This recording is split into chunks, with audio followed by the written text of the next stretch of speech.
Welcome to Oh No Anime once again. My name is Mark. I'm Kira Twinkle. No, I'm Patrick. Sorry, I had to. All right, okay. You know what? Yeah, okay. Yeah, that was fun while it lasted. This is our Anime Expo day 3 and 4. Yeah, as you can tell from the tone of our voices, we're a little tired. The hell that is Anime Expo has officially ended. Yesterday was every bit as hellish as we expected it to be. It's a good hell, though. In I can deal with this ways, hell, but yeah. I can deal with this hell about once a year, I think, yeah. Yes. So, let's jump right into it. Yeah. First thing we did yesterday was 2 different things, so yeah. I don't know if you want to go first. I'll go ahead and go first. Okay. I woke up and was at the con super early. That was actually the earliest I made it to the con. I think the panel was like I want to say 11 o'clock panel, which doesn't sound that early, but at Anime Expo, otherwise known as a line con, you generally have to wake up pretty early to line up. So we got there probably around like 9:30, and we're the second people in line for the Anime Consortium Japan panel. Now, the name of the panel is What is Anime Consortium Japan? And they did a good job of explaining that, but I don't think they answered the question very well, considering there were like 20 people at the panel. For the listeners who might not know, Anime Consortium Japan is probably most well known in the U.S. for running Daisuki, the streaming company. But what you might not know is it's actually a holdings company made by a lot of Japanese publishers, mostly. Do I have here? Yeah, Bandai Namco, Cool Japan, Aniplex, Toei, Kadokawa, Good Smile Company, Shogakukan, Dentsu. That's like half of the people in on it. So it's a really big deal. And I was, me being as business-minded as I am with anime, I was a little upset that nobody else showed up. But, whatever. It wound up being a pretty cool little panel. Because it was so small, it was less of a panel and more of them just like talking to us and actually like bouncing back and forth a bit, which was really neat for me because there was actually I wrote it down, it was the CEO of Anime Consortium Japan, the executive officer of that, and a writer for Daisuki.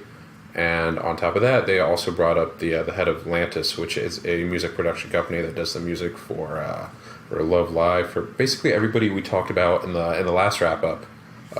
Lantis is the company that does that.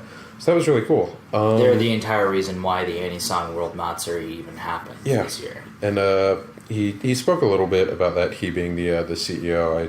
I didn't write down his name, whoops. But that is very easily accessible. You can find that if you really want to know they have a board of directors button on the Daisuki site. But they showed us a cool commercial for Matsuri. And he did, because we were talking about this a bit, he did confirm that the Anizan World Matsuri was the first event of its kind overseas. Yeah. So that's really cool. And one thing that he noted that we weren't there for is the One Punch Man thing. They actually got in a little bit of trouble because it shook the floor. Oh wow. So yeah, the One Punch Man event that we skipped, it was that crazy that it actually shook the floor. That's not good. But also great. That's kind of awesome now. They didn't get in a lot of trouble. It was just like, hey, holy shit, they shook the floor. Also surprising, I mean, we didn't go to that. Yeah. A lot of people did, apparently. The only reason I would have is because of Jam Project was performing. I'm sure that's the fellowship. Yeah, I'm sure it was great. Yeah. So, on top of that, they wanted to explain that that Daisuki started 4 years ago, and it wasn't always run by ACJ. And ACJ, being Anime Consortium Japan, merged with Daisuki about 1 year and 3 months ago. Now they have 3 main things that they do. 1, Daisuki. That's the big one, obviously. 2, and they have actually elevated this to the same level, is the Anizan World Matsuri. So you can definitely expect it to be back next year, bigger and better, because they have a whole division of their company devoted to it. It'd be very interesting to see where that goes in the future too, because if it moves, if it becomes more than if it is as successful as I believed it to have been this year, which is quite successful. I'm certainly the most successful concert that has ever held at Anime Expo for sure, or series of concerts, I should say, because it was more than just one thing.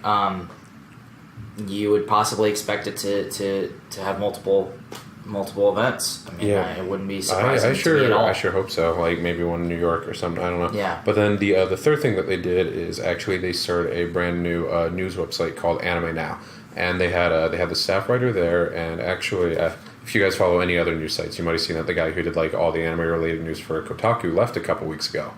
Well, that's because he was approached by ACJ to do this. So it's literally him and one staff writer that was there, Sarah Nelkin. And she was up there talking for... AnimeNow.com? Anime-now.com. Anime-now. I'm going to go there. And what's cool about them is it's only 2 writers right now, and they live in Japan, and they get like first access to a lot of stuff because Anime Consortium Japan, like the companies that make up like 80% of anime publishers, so they have a lot of access. They get tickets to all the screenings and all that. So it's really, or at least I'm trying not to shell out for it too much myself, but they're selling it as like the place for premium access for English speakers. And while the site being brand new doesn't have a lot of content right now, the content that they do have is really strong. So hopefully it grows and gets pretty popular because I like it. Good news is also that Daisuke is, we mentioned it earlier, but they've licensed Love Live Sunshine. I mean, they haven't really licensed it. It's their property. Yeah, it's their property in the first place, so that'll be there. But yeah, if you don't want to pay for a Crunchyroll subscription, you can literally watch that there for free. So that's pretty great. The only other big thing... Sorry, Funimation. Sorry, I said Crunchyroll. The only other big thing that they announced, and this is definitely a big thing, even though I haven't seen it like reported anywhere, because once again, there are like 20 people there, is Daisuke does finally have plans for a premium service. The beta goes live later this month being July, and it's $5 a month for USA and Canada. And all it really does is gives more titles, but the more titles that they have are pretty cool, and they're big exclusives. So the things that they announced were Gundam Wing, sub and dub. I don't think that's ever been available streaming. No, it is not. Correct me if I'm wrong. They've got Gundam Seed Destiny, a bunch of movies that have never been in the U.S. in any capacity. I don't even think I've spoken about this movie on the podcast just because I know nobody knows about it. But one of my more recent favorite anime movies is The Magical Sisters Yo-Yo and Nene, and that's up there. I'm sure I'll try to talk about it sometime, maybe after the service goes live. But yeah, that's super cool, and it was just really neat to be able to interact with these guys, like being able to go to the president of Atlantis and say, hey, thank you so much for getting these Japanese songs on US iTunes. Being able to do that in person, totally fucking awesome. So yeah, that was that panel. Awesome. And then after that we ended up splitting. I went to a premiere event for Makoto Shinkai's new movie, Kimi no Nawa, or Your Name. Mm-hmm. Unfortunately, since panels were so stacked one after the other, we had to leave before they could do any sort of Q&A or anything like that. But we did get to see the movie. I mean, everyone that talked to me after I saw it knows that I think it is nothing short of an absolute masterpiece. Yeah, everything I heard about the movie says that it was amazing. It's on the same level as 5 centimeters per second, which is his most famous work, I think, mm-hmm. and definitely visually a treat in every respect, as you would expect. Directed incredibly well. The score is perfect. The voice acting is memorable. The story is everything that you could ever possibly want from a Makoto Shinkai movie. I would honestly, even after the fact, I mean, it's been, more than 24 hours now since I've seen it. Yeah. So I've had a lot of time to process it, and it has stuck with me more than anything that I have done or seen this entire weekend, and I would put it on the same level as the Super Live. No, I mean I would put it in terms of Japanese filmmaking. I would put it on the same level as a Miyazaki film. Wow. High praise indeed. Shinkai has often been called the next Miyazaki, which I don't agree with just because the styles are so different. Stylistically, they're different, but I can see where people come from when they say that. He's the next great anime filmmaker. Yeah, his movies are they instill a sense of wonder that not very many filmmakers in any genre can instill, which I think is where the parallel to Miyazaki comes, because if there's one word that I think describes so much of Miyazaki's work, it is definitely wonder, the spectacle of everything that you're seeing and the emotional poignancy of it all. Definitely, there's a through line there, and Makoto Shinkai is he's nothing short of a genius, and he came out briefly. Not only did he come out right before the film, but he also came out and said hi to the line for a second. As I was standing 5 feet away from him, which was really, really awesome. But also, he came out beforehand, and this is a frighteningly common thing nowadays in Japanese animation. But he came out and said that they had finished working on the movie 4 days prior to. He says this doesn't come out in Japanese theaters until the end of August. So you guys got like a legit crazy premiere. Me and 1,500 other people were the first people in the entire world to see it. And let me tell you, those 1,500 other people could not have been more thrilled. The crowd was reacting at every single little thing, every suspenseful moment, every emotional punch. You could hear it in the crowd, and it was. I feel very, very privileged to have seen it in that environment, because there is no better environment for watching a movie than that, to feel like everything along with so many people that are right there with you, and it's that's just awesome. It was really good. So as soon as they announce a theatrical run for that movie in the US, which they definitely will. Funimation licensed it later that day, I believe, unless they announce it at that panel. Good. I know it got announced. So that means it'll definitely have a theatrical run. So they've been doing very good with it. Pray that they bring it somewhere near you, and then go buy tickets and go watch it, please, because it is a fantastic film, and it deserves as many eyes seeing it as possible, because it's really up there for me now, and that's I've seen a good number of anime movies, and it's really up there. So, all right. So while Mark was there, the reason I didn't see a Shinkai film, which seems odd for me because I love Shinkai, was actually because the founder, CEO, president of Bones, Masahiko Minami, was doing a panel in collaboration with Crunchyroll, where it was pretty much just a Crunchyroll host, Miles, with Minami and the translator, and just kind of talking about his life, his role as he kind of grew up and did his anime thing. Minami, of course, has been in anime for fucking ever. In fact, when just starting off talking about that, he said, I was born, I think, 2 years after. God, I want to say the Japanese name. Adam Boy. Fuck. What? The first anime. Why am I brain farting on this? Astro Boy? Yes, thank you. Astro Boy. In Japanese, it's like something Adam. But he said he was born like 2 years after that, and, when he was in middle school, Space Battleship Yamato aired. When he was in high school, the first Gundam aired.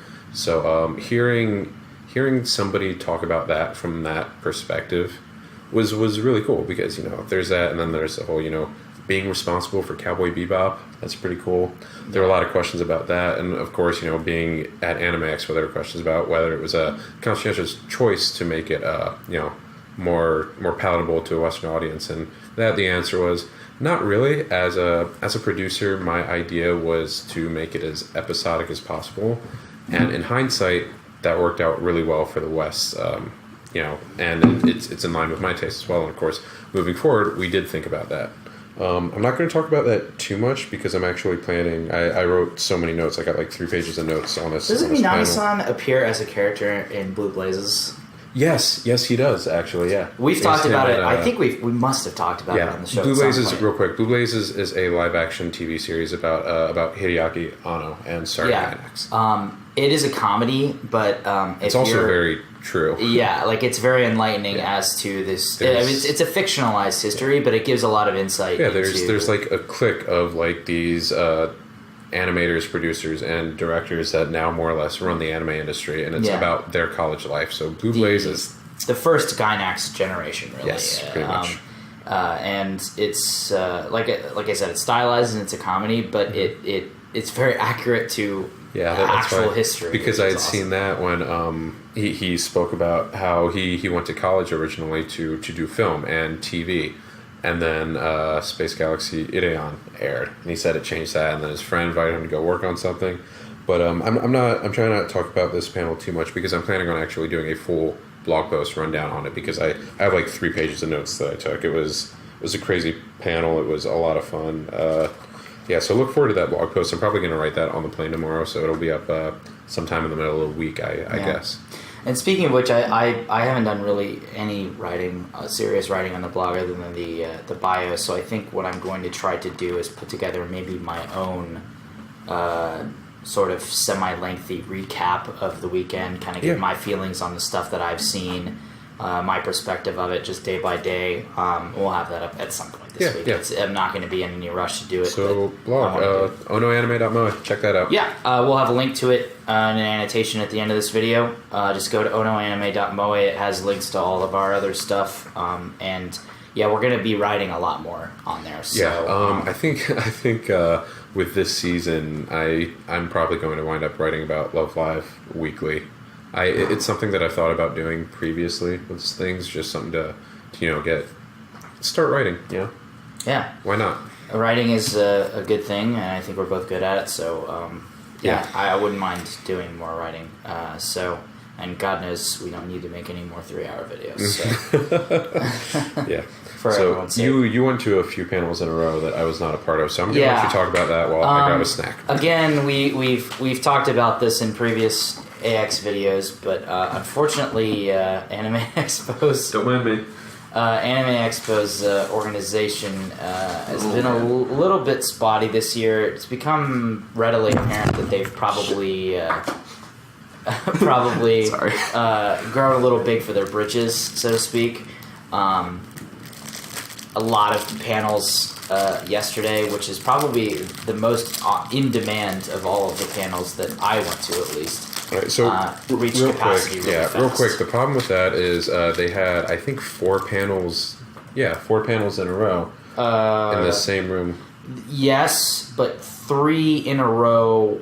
In terms of people who would be interested in the following panel. The one before Production IG was like the Blue Exorcist panel or something, and that isn't really related at all to Production IG. So, there were a bunch of like really high capacity panels, or high interest panels, and they didn't clear the room. And in a relatively low capacity room as well. And they didn't clear the room in between, and they didn't tell people they didn't clear the room. So Mark was inside and saw all these. Meanwhile, me and Claude back here had lined up with the intent to see the Fully Cooley panel. Mm-hmm. And the way they do it is, due to the fire marshal, they don't let you line up until the previous line is gone. All right. So there was the line for Production IG. All right. And while that line was there, all the people who wanted to see Fully Cooley, which was a lot of people, there is no way it was probably by far the most popular panel in that room all weekend. Yeah, I don't think I'd say easily. Close. So they didn't let us line up. Like, there was an orderly line, and somebody came by and said, disperse the line. So what we had then was a big mass of people filing into a space maybe this large, just pushing and shoving to try to get in line for Fully Cooley. And to make it better, because Production IG wasn't cleared out, which they have done in previous years, although not last year or this year, because it wasn't cleared out, maybe a quarter of that line, and that's being very generous, got to see Fully Cooley. Every single person that was in the Production IG panel, except for maybe 20 people, was there to see the following panel. Exactly. We'll get into that as I work through this stuff, because it's... Oh, my brownie anyway. It was a big mess yesterday, honestly, but I still enjoyed what I saw. Yeah. Production IG, for those of you who don't know, they're an animation studio. They are the studio behind Ghost in the Shell, Fully Cooley, Haikyuu, a lot of shit. And they had their VP Maki. Oh God, I can't remember her last name, but she's very good at English, and she's very. She's been there previous years. She's very funny and very sweet, and I like her. Her intentions are really wonderful, and she definitely represents the best of that studio in a lot of ways. They opened about talking about their new digital studio, Signal MD, and they showed a trailer for Kenji Kamiyama's new project. Now, Kenji Kamiyama is the director of Standalone Complex, Ghost in the Shell, and he's Eden of the East is another project he's worked on. He also directed Re-Cyborg, that Sanzigen Cyborg 009 movie. And he's working on a movie called Hidene Hime. Which I'm sure they've already announced, but to little fanfare because not a whole lot of people in the U.S. know about Signal MD. This is the first I've heard of it. I did not know about Signal MD until I went to this panel. So it's kind of a low-key thing. But they showed a couple trailers for some small things they're working on. They actually made a Star Fox Zero CGI anime.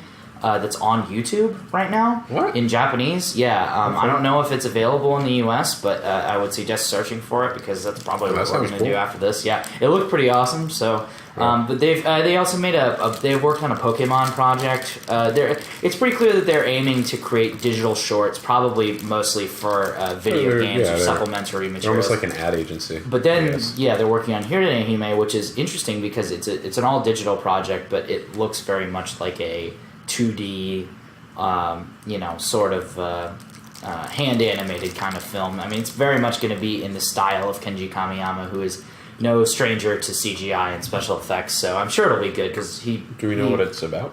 No, I mean it's They do that sometimes. I could glean it from the trailer.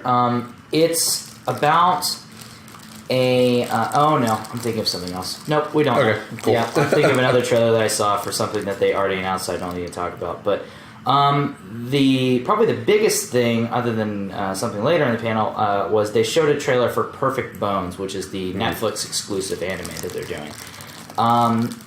It did not have subs. It did not have any dialogue.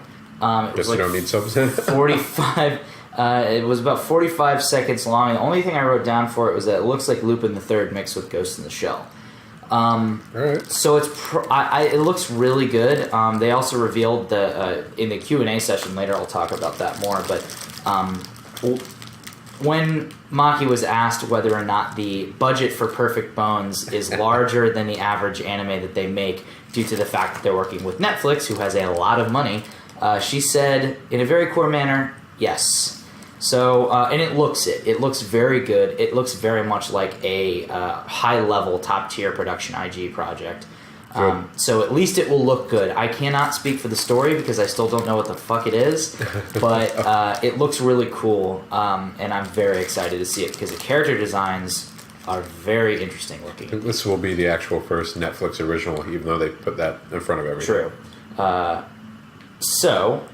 They also briefly said, they also told us about the IG store that opened in Shibuya of April this year, which we're definitely going to have to go back to once we go to Japan. Yeah, I would be definitely a little interested in I was a little confused as to why we didn't go, and then I saw that it was opened in April, so it's a very recent thing. Then they made some announcements for IG USA, which is their United States publishing branch. Or it's their licensing branch, I should say. So I can't remember. You probably know what Miss Hokusai is. Yeah, that was. It was a movie. Yeah, someone has licensed it in the U.S. They couldn't reveal who it was. Because I really wanted to see that. It felt a lot like. I'm the worst with names right now. The Summer Wars Digimon movie guy. Oh, people are going to be mad that we don't know this. I know it. I have all of his movies. Boy and the Beast just came out. Yeah, we all know. Nope. No. No. Sorry, it's been a very, very long weekend. Yeah, it's a long weekend, guys. Okay, biggest news from this... Soda. Yeah, there we go. Biggest news from these announcements. Ghost in the Shell 2 Innocence has been licensed by Funimation. It's going to be released on Blu-ray and HD for the first time. I could not possibly be more excited because there is not a single production IG movie that has ever come out that will look better than that movie in HD. I'm beside myself when I heard that announcement. I'm super, super, super excited. They've made, they won't say exactly how many, but they've made a bunch of Adult Swim IDs, including the one we talked about earlier this weekend with Mamoru Oshii. They talked about that project. And then I would like to say that this is where shit kind of hit the fan. Because as you all are very aware of, I'm sure, Production IG, in partnership with Hollywood, is producing a live-action Ghost in the Shell Western movie. So they brought out Ari Arad, who was a producer previously on movies like Iron Man. He was also a producer on Ghost Rider. He's done a lot of Marvel movies, early Marvel movies. Mm-hmm. And he's the producer of the Ghost in the Shell live-action movie. And they brought him up, and he took kind of a beating, predictably. I felt kind of bad for the guy. He definitely had strong answers, but just to give you an idea, the first question was basically why cast Scarlett Johansson as the Major as opposed to we've spoken about this at length. Yeah, giving an Asian. I mean, the question about the movie. If I was that guy, I'm afraid I would have gone, fuck off. Yeah, I mean, he basically kind of did, because he basically said, like, yeah, he gave the most douchey Hollywood answer possible, but unfortunately that's also the right answer for Hollywood. Yeah. He said that he basically, without giving the Hollywood speech, he said that Scarlett Johansson would make a lot more money than someone who's not recognized. That's the truth. They need at least one name that... I'm not saying it was a good choice. Yeah. But I mean, it's a good choice if they are trying to make this movie make money, which sucks, but that's the nature of Hollywood. That is their job. But they did reveal some really important key facts about the Ghost in the Shell live-action movie that they definitely have not talked about in the past. First of all, we talked about the fact that the Japanese comedian Beat Takeshi is playing the role of Chief Aramaki in the movies. He's going to speak all of his lines in the movies in Japanese, which I definitely did not expect. I figured he would be going with English, but apparently Maki herself was the one on set, like, rewriting his lines in Japanese to make more sense, and also making sure that everyone was saying the word "bato" correctly, which I didn't know that you needed to be told that, but apparently you do. Shit, they're not Romanizing any place or people names, so anything that they're using from the original Ghost in the Shell that is named is going to keep the same name. Which is huge, again, because including Kusanagi? No, because you can get away with just calling her the Major, and Bato is a lot easier to say than Motoko Kusanagi, especially for people that don't know anything about Japanese. They talked a little bit about, I think they have like a Danish actor playing Bato. I don't know too much about his work. And then they were asked whose impetus was it that made Perfect Bones a thing? Was it Netflix? Was it IG? And they revealed that Netflix actually came to them asking, like, okay, what do you have? That's really cool. They had a bunch of stuff. Netflix does that a lot. Yeah, they had a bunch of stuff. A couple shows, like, on the board that they showed Netflix, and Netflix pointed to Perfect Bones and said, that's what we want to make. After this weekend, I've realized more and more that the anime community is super collaborative. Like, they share ideas all the time, which is cool. It's more open than you might think in a lot of ways. And then the last question, probably the last thing from this panel, honestly, is that someone asked if they were planning to incorporate Kenji Kawai's original score from the original Ghost in the Shell movie into the soundtrack for the new one, and they said that yes, at least he said that is their intent. So I don't know how much you can read into that. There's gonna be some cues in it. I'm sure. Whether or not they're just reproducing Kenji Kawai's original score, I highly doubt it. Voices. Yeah, but Kenji Kawai was part of the sort of attachment of original Ghost in the Shell people, along with Mamoru Oshii and the original writer and stuff like that, and Shiro Masamune, that visited the set and basically kind of appraised the situation while they were in Hong Kong. I mean, I'm definitely still very intrigued. I can't possibly say that I'm excited because I'm still more skeptical than anything else. But just the fact... Do you feel better after the panel than you did before? No. I don't, because those are some very important but also some very minor details. Yeah. If they have no romanization... and they have actual Japanese in the movie, and it sounds and looks very good, and yet the story is a fucking mess, and it feels like Eon Flux did, then it's not gonna those little cool things are not gonna save the movie. But I'm very interested to see what they do. They are working against a massive uphill battle, so I wish them the best. I hope it's good for everyone's sake, but I certainly don't expect it to be. Anyway, so the production IG panel ran over by 15 minutes. Mm-hmm. The Fully Cooley panel did not start for another 30 minutes after that, so it basically started 45 minutes late. Yeah, I was in the line for that. The line was not very happy. And the unfortunate thing is, and the thing that actually really disappointed me was Fully Cooley panel really... had almost zero substance.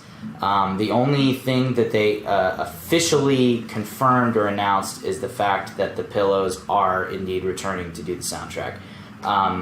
I had quoted DeMarco before, DeMarco from Adult Swim, saying that was their intention to bring the Pillows back into the fold, or it was the plan, and they were obviously excited about the prospect of returning, but nothing official had come of that. So this is officially official from like the horse's mouth, I guess. This is that's what's going to happen. But the two guests that they had for that panel, in addition to, they had DeMarco and one other person from Cartoon Network. They had Maki again staying from the Production IG panel. They brought out Mayumi Shintani, who is the voice of Haruko, and also the voice of Nonon Jakuzure from Kill la Kill, and Midori from Space Patrol Luluko, among many other things. And they also brought out Kazuya Tsurumaki, who is the original director of Fully Cooley, and the kind of main advisor to the new production staff of Fully Cooley 2. I wrote a lot about how cute Mayumi Shintani is on here and how much she sounds like Nonon in real life, just her normal speaking voice. It's true. Completely. We'll have more to say about that during the trigger panel, I'm sure. But yeah, unfortunately, as any of you guys that have been to conventions know, when the floor is opened up for questions, they're not all journalistic. Let's just say that. They're not all favorable, they're not all journalistic, and they're certainly not all great.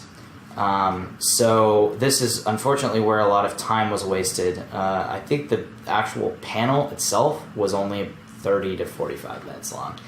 That's rough. Yeah. The only real substance that I heard the entire time was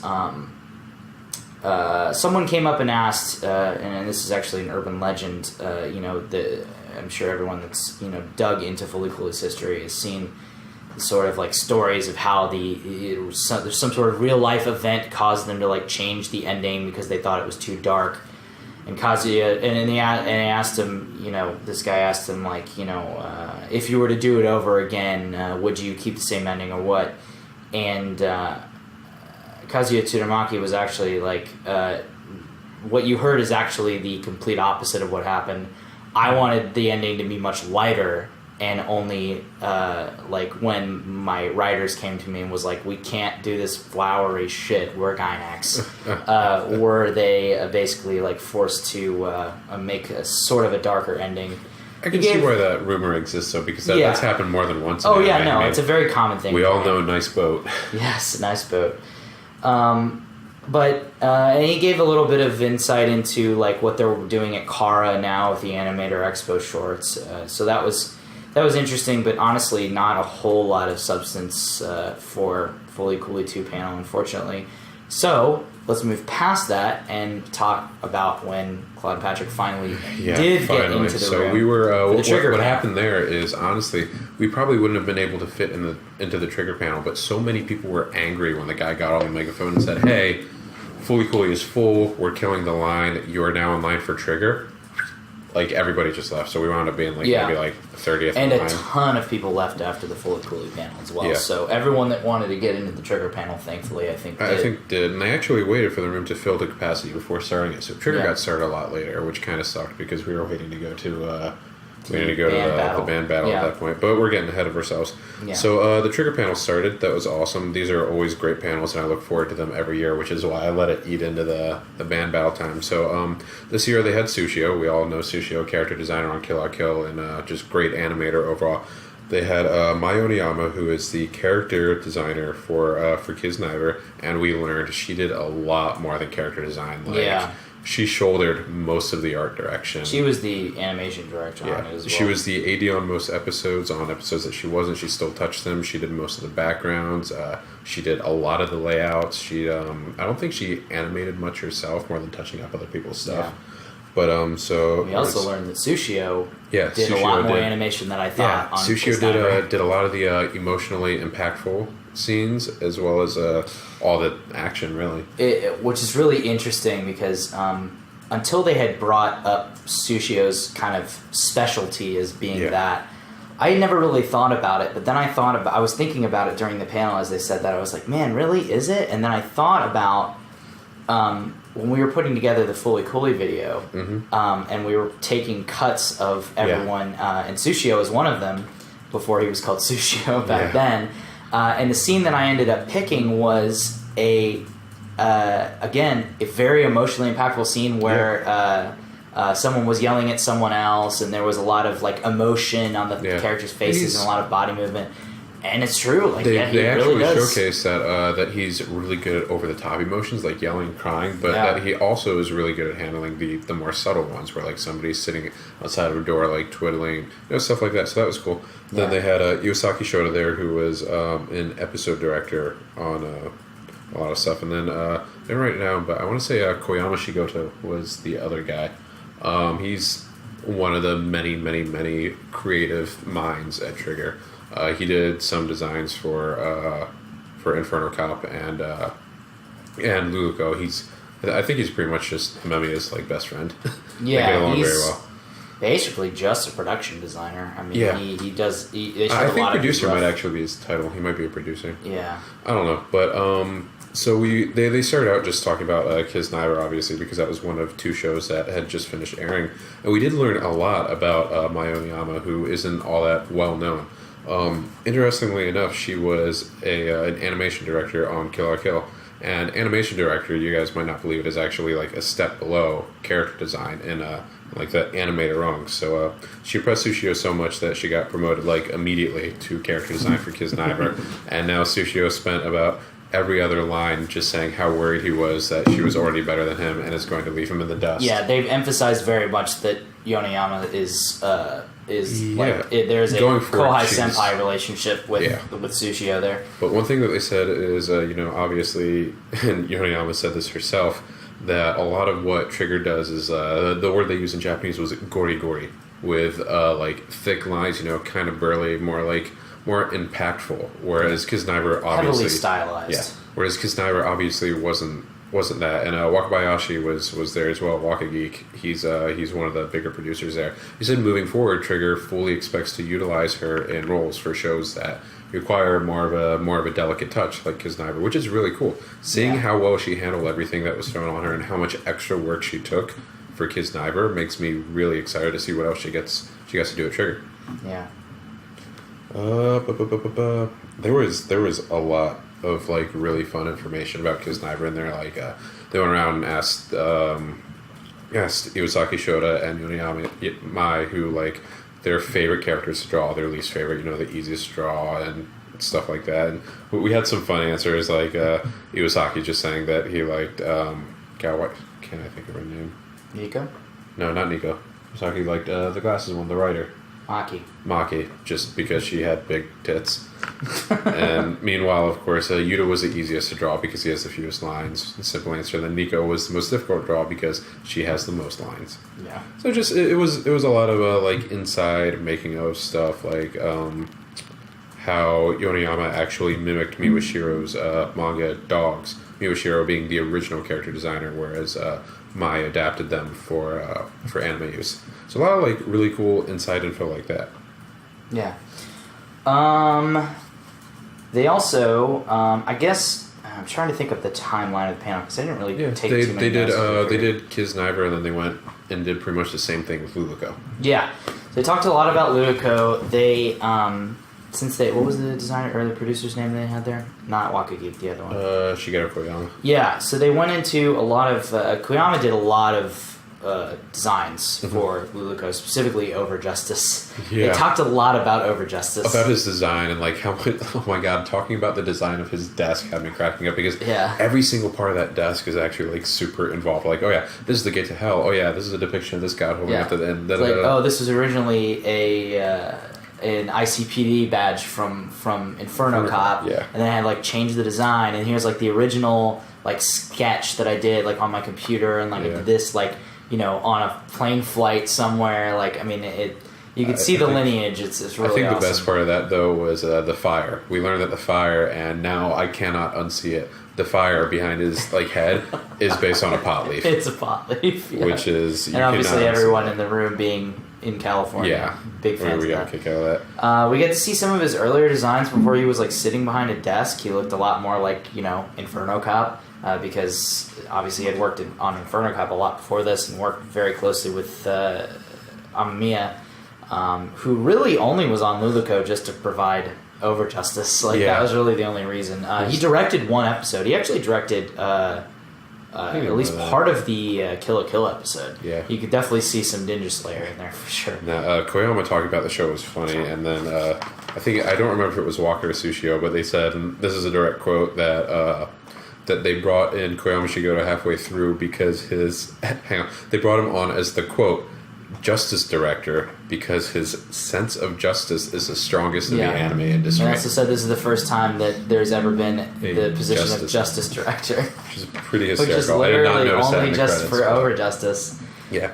There was a lot of really cool stuff about the process of making Luluco. So it was an idea that Imaishi had been kicking around since 2010 before Kill la Kill happened, and every time they were discussing what to do next, he would bring it up, and they were just saying, It was literally his pet project between Little Witch Academia and Inferno Cop. Yeah, so literally it's been it was his first idea at Trigger. Pretty much everything they've made before, or since their conception until now, he wanted it to be Luluco, and they just kept on saying no, until eventually at one of the production meetings, they said he threw a tantrum and said, no, we're fucking doing this. We are doing this. Yeah. So it was originally going to be a full year.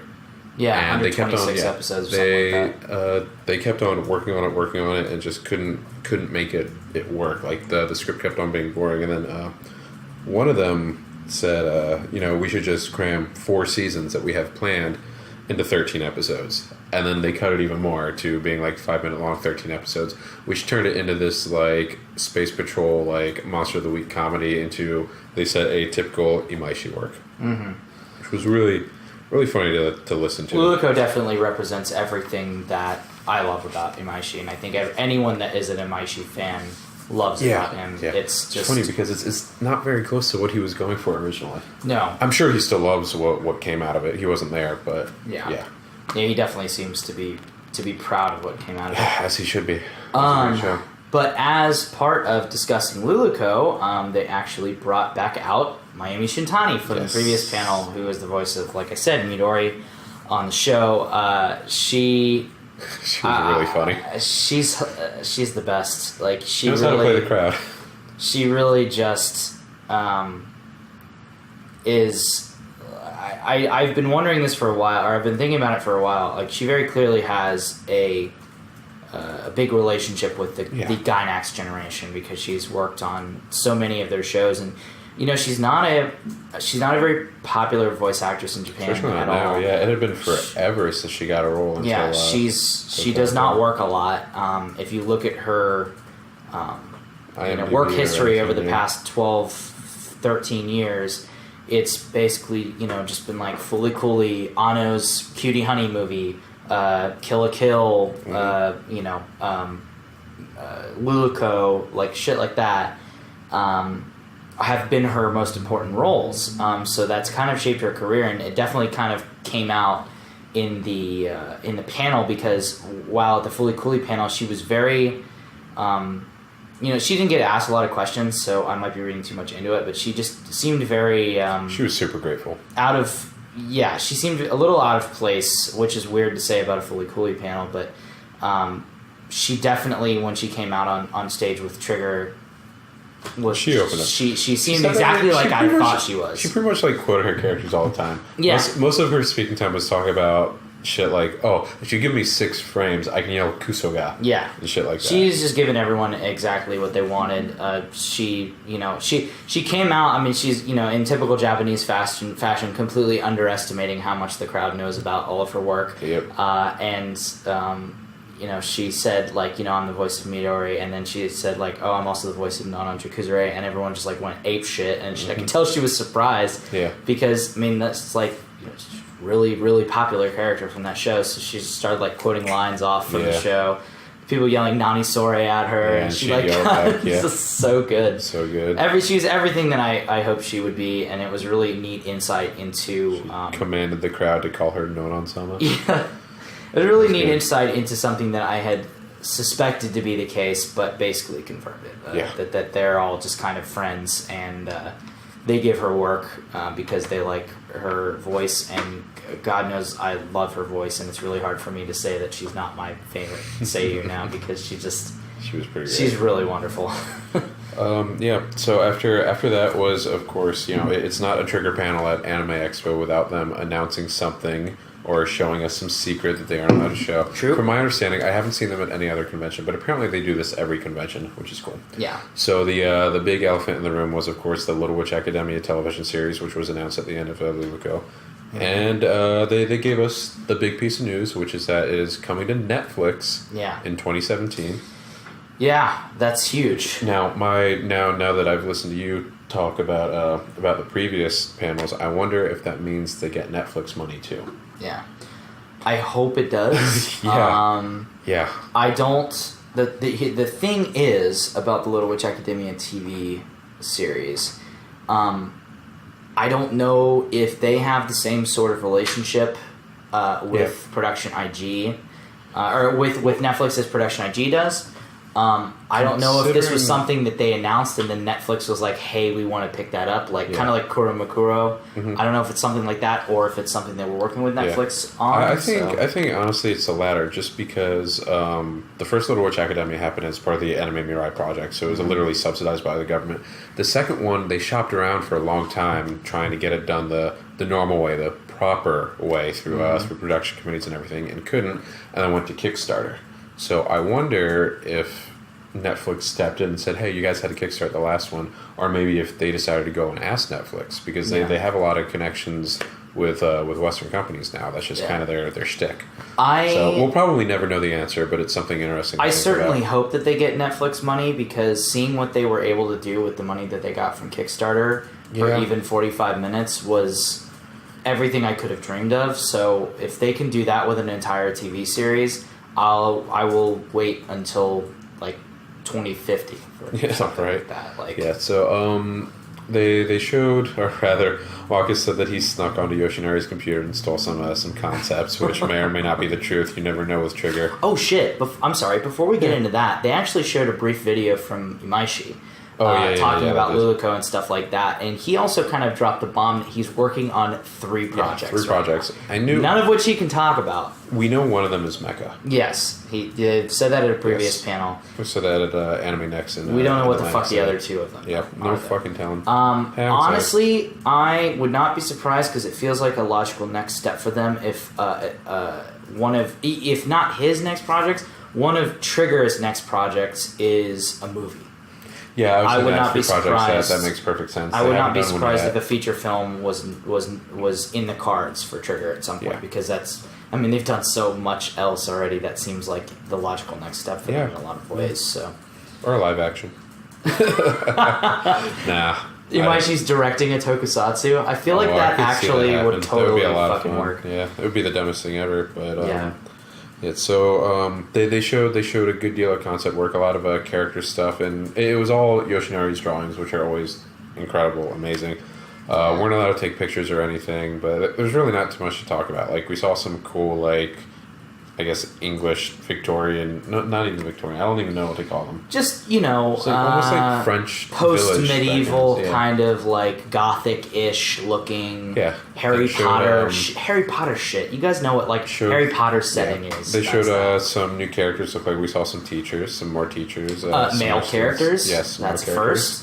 We saw a chair connected to 2 broomsticks, like they were going to fly on the chair. Akko, who does not know how to fly a broom, was trying to learn how to fly a broom. Yeah, there was a lot of cool stuff like that.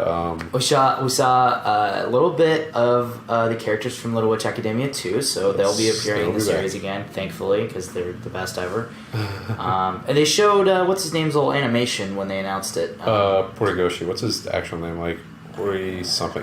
Porigoshi on Twitter. Yeah, I know it's 40 something. It was making the rounds on our anime. Yeah, most people that had seen the announcement. It was normally linked along with the announcement. I'm gonna look up his name right now because it's gonna bother me. I want to say it's Horifumi. Yeah, they also showed a lot of Yoshinari's image boards, which are essentially like kind of Takafumi. Early. That's what it is. They're kind of like early sketches for like what they want. It's pretty much It's pretty much like they showed a bunch of Yoshinari's idea sketches. Yeah. Pretty much. Which will be great when the Little Witch Academia, the groundwork of Little Witch Academia book comes out in like 2019 or whatever. Right. We'll see all those in their full glory. But yeah, I mean, I couldn't be more excited about this. I mean, if any Trigger property deserved a full-length series, it's Little Witch Academia. I mean, it is their titular property.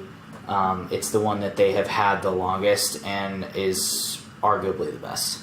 I think Kill la Kill is a absolutely insane series that beat the odds in so many ways, but Little Witch Academia just has so much poise and perfection to it, and Yoshinari is such a ridiculously hard worker and such a perfectionist that really just it's a really special thing, and so I think it's about fucking time, honestly. And I think that's everyone's attitude that knows Trigger and knows Little Witch Academia, is that this is a long, long time coming. So I'm excited for it. Very excited for it. I'm sure you're very excited for it as well. Say the least. I dropped $400 fucking on the Kickstarter. Yeah. Call me excited is an understatement. Well, it counted. Sorry. It didn't seem like I was excited. I was staring at my phone. Somebody did an asset dump of the Aqua side of Love Live Sunshine. Oh God. Yeah. So sorry. I had to check that out. Featured on next episodes of coming episodes. So after that, we rushed over to the Novo, which is like a side theater near the Microsoft. Which of course, Old Codex and Flow were playing. Yes, they called it a band battle. It was not a band battle. It was Old Codex opening for Flow, as it should be. Old Codex was about as dumb as I could have hoped them to be. I knew and then completely forgot that they had their lyricist, painting on stage like while the band was performing, which actually it sounds really stupid, but like he did art for each one of the songs. They included the name of the song that they were playing, which is pretty dope. It looked good. It was a fun that was fun. I personally only knew like one song of theirs that they played, so it's hard to get hype with the pen lights. They played they exhausted all of their anime songs. I think they've done like 5 or 6, and then they played a couple of singles. The Pit fucking loved it. Yeah. One really cool thing they did, they pulled up 2 people from the Pit who I think they expected them to know the words. They didn't, so they just kind of like thrashed around with the mics. Songs. I feel bad because but Old Codex has not been around that long in terms of Anisan bands, so it's still really cool. The people on the stage, and of course Old Codex had a ton of fun with that. Yeah, they seem to be really enjoying themselves. And then nobody tried to body surf. Yeah, and then between the bands setting up, DJ Kazu did another set, which is hilarious. Fun. Yeah, and then Flow came out. Flow was every bit as amazing as I expected them to be. The show was a spectacle to behold. Yeah, one thing to note is the band battle had 2 shows yesterday, and I don't know if it's the same for Old Codex. Flow had 2 different sets. Yeah, because I know in the earlier set they played Shonen Heart from Eureka 7. Old Codex doesn't have enough music to do 2 different sets. They only have 1 full-length album, actually, now that I think about it.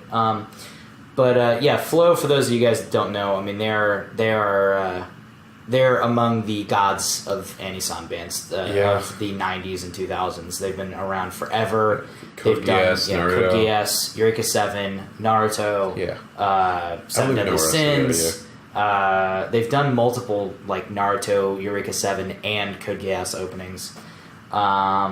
They also they did the insert song and they did the insert song for Dragon Ball Z Battle of Gods, and they also did a cover of Chala Head Chala, which they played last night for that movie as well. They're doing the opening for the new Tales of Systeria anime airing right now, and Old Codex is also doing the opening for Sir was super Vamp. Cool. If you're thinking on skipping Tales of Systeria because you played the game, don't. The first episode was a prologue that we had never seen before, so Sweet. That was dope. But they played that last night, which is really awesome. They played the only hit that they didn't play was Days, and I'm sure they played that at the earlier showing, so I can understand why. Yeah, they did both Code Geass openings. They did an extended version of Fighting Dreamers. Yeah, which was really cool. Really Talk awesome. About getting a crowd into it. Yeah, man. And they played Colors, and I screamed myself hoarse because that is like the Anisan rock song to end all Anisan rock songs. Colors by Flo, yeah. They were great. That was a really fun it was show. my despite how much I am into J-rock in general and Anisan rock specifically, it was my first Anisan rock show, and fucking won't be my last because it was really goddamn. It seemed like they really enjoyed it too. The Flo especially, like, were the front man looked like he looked like he was about to cry as he was saying thank you, and of course their guitarist. Oh my god! So their guitarist. Where to start with Taka? So they did a really awesome thing halfway through that a lot of bands do, but they started jamming and they used that point to introduce the band. They introduced the drummer. They introduced. You'll hear 4th of July. Yeah, it's the 4th of July. They introduced the drummer. They introduced the bassist, and as they were coming on stage, the bassist was like doing some slap bass shit. It was awesome. He was great. So then they.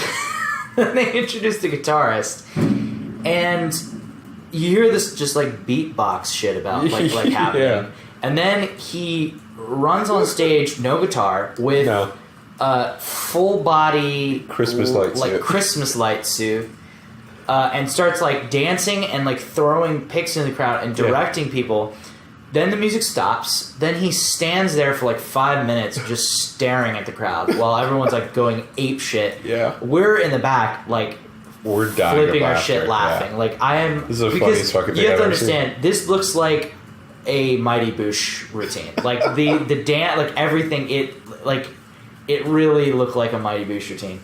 So he like starts like pointing, having people like do like a round of cheering. He's directing the light sticks. This goes on for like 15 minutes. It was long and it was very enjoyable. And people were going apeshit, and then he came back on and they played another song, but like it was just like I don't understand. We forgot to mention they came out to the 2001 Space Odyssey song. Yeah. Also Zara through Stroke.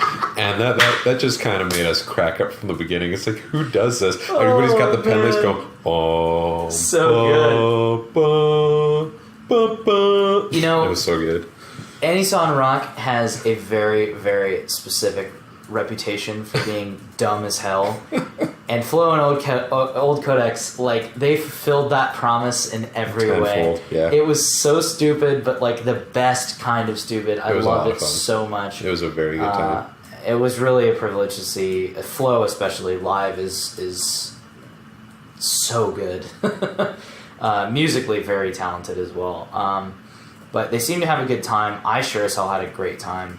And then we ate Subway for the second night in a row because there's not much else to do at midnight in LA, downtown LA, other than do that. And then I got my first 8 hours of sleep in a very long time last night because day 4 is more or less dead, which is good.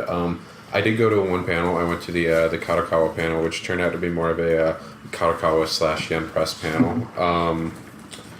There wasn't a ton of news out of it. The big things were Crunchyroll did announce two simulcast pickups. They got Answer Urge, which is a card game adaptation. Yeah. And they got Prisma Ilia, which everybody kind of assumed would happen because they had the previous 4 seasons. Why not get the 5th? Right. The 2 big announcements out of Yen Press were Bungo Stray Dogs manga, which is super cool. And they are doing an erased special edition that's a hardcover 2-volume omnibus thing that's coming out in December. Very interested to read that. One of the things that I like the most about this is and the host, the panel was Dallas Middahl, who's the head of brand and community for Crunchyroll, and then Kurt, I'm sorry I didn't get his last name, who's the publisher and director of Yen Press. And they were joking about how boring it is to go to the business side, but I was literally like up front taking notes because that's what I find to be the most interesting. But they described that Yen Press was originally just an arm above of Shea Publishing, which is one of the bigger publishers, behind-the-scenes publishers in the U.S., and they worked a lot with Kadokawa until eventually Kadokawa said, hey, how about this? Let's do a joint venture. All right, so now Yen Press is 51% Kadokawa, so they are officially part of the Kadokawa group, and 49% Shea Publishing, which is really neat because that means they get everything Kadokawa does, and on top of that, they now have Japanese connections, so they can pick up Square Enix stuff and all the other publishers. So that works really, really well for them. Now, the biggest news that everybody slept on is Dallas was talking about they have what's called an output deal with Kadokawa, which means Crunchyroll literally has every Kadokawa anime through the end of 2016.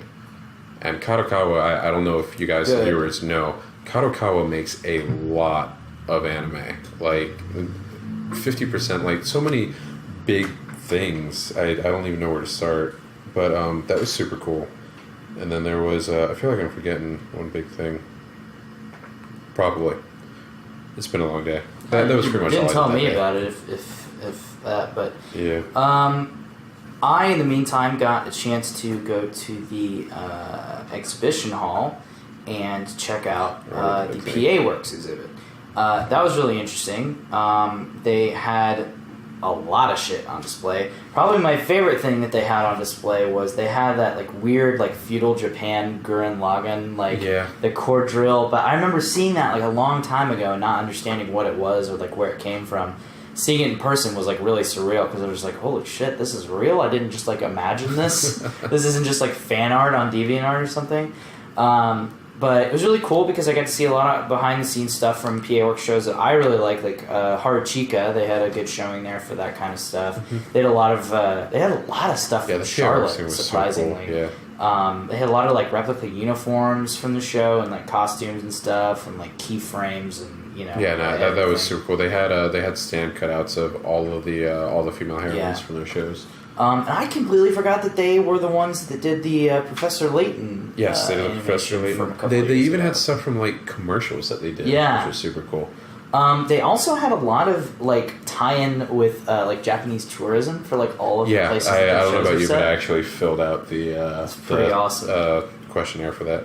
I remembered the other big thing was during the Q&A session for the Kadokawa thing. Somebody asked. They said. Right now, it seems like the light novel industry is getting to be a lot bigger in the U.S., whereas it's always been small. Is there any like competition that you have to deal with licenses? And Kurt said, it's common industry wisdom over here that light novels don't sell well. It's fighting an uphill battle, and so all the people who might want to license that just stay away. They don't want to get in the business. Well, I'm going to kind of make it harder for myself and tell you straight up. It's not. It's actually working really well. We make money, hand over fist. And honestly, a lot of our properties, the light novels sell better than the manga. So he's just like, right now, there's really no competition because Kadokawa prints like 80% of the light novels out of Japan and all the ones that are popular enough to bring over here. Like you name a light novel that's popular over here, you can almost guarantee it's Kadokawa. So that was really interesting to hear because I was under the same impression that just light novels don't sell here. That makes me super happy. I'm glad they're picking up because that means more licenses. They're appearing way more noticeably in big name stores over here. So he also said that the Isolator is coming out soon. I hadn't heard of this, but it's a new light novel that doesn't have a manga or an anime announced yet, but it's by Reki Kawahara, who is the Sword Art Online Excel World guy. So that's brand new, and because it's Reki Kawahara, obviously his shit gets published over here. They're actually getting that pretty quick after Japan. So I believe they've started on the translation for the volumes before it's even out in Japan. Nice. So I will be picking up the first volume of that when that comes out. Cool. I'm trying to think if there was anything else. I got to visit Artist Alley. That was pretty cool. Artist Alley was like 100% bigger than it was last year because they moved it into a different room to accommodate for more dealers in the dealer hall. I did something I've wanted to do since the first time I came to Anime Expo 4 years ago. I ate the XXL burger at Fat Burger, and that's actually why I'm wearing this shirt. Because if you complete the XXL, which is a 1.5 pound burger, they take your picture and put it on the wall. So if you're in downtown LA, head to the Fat Burger about a week after this video, and you will see my smiling face with my "Make Anime Great Again" hat and this shirt. Oh, Jesus. Did you really think I wasn't going to talk about that? Oh, no. I just... I'm so tired. Yeah. So tired. Well, we're on slightly over an hour here, so... Yeah. All right. I think that'll do. Yeah, I think that'll do, pig. Yes, I do feel like a pig after that burger. Anyways, yeah, we'll have the annotations up at the end of this video if you want to go to the website. Check the website, check the Facebook, check all that. We did a few live videos while we were in lines and stuff. Yes. Those are up on Facebook.